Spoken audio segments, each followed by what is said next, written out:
Hi everyone! Winter ngayon dito sa Japan and nilabas ko na yung mga kumot na gagamitin namin. Bale noon, ang ginagawa namin is nagpapalaba kami mismo dun sa laundry shop. Pero ngayon is kami na mismo yung maglalaba dito sa Coin Laundry.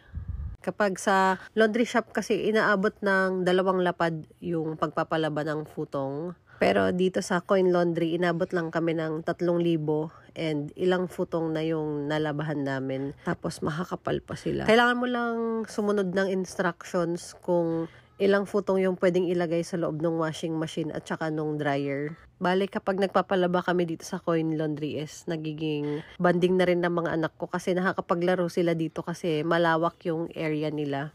And sa loob din ng waiting area ay merong books para sa adults, tapos para sa kids. Kaya nagbabasa-basa sila or tumitingin-tingin sila ng pictures sa mga books. Wala ring tao kadalasan kasi iniiwan lang nila yung labahin nila. Kaya sa amin tong area na to sa ngayon. So, 40 minutes yung time na pinag-set namin sa paglaba and 30 minutes din sa pagpapadry. Kapag makapal kasi talaga, is mahirap siyang patuyuin, lalong-lalo na yung sa loob. May panahon nun na naglaba kami dito, tapos pinadryer namin ng 30 minutes. Hindi talaga kaya kasi sobrang basang-basa pa sa loob.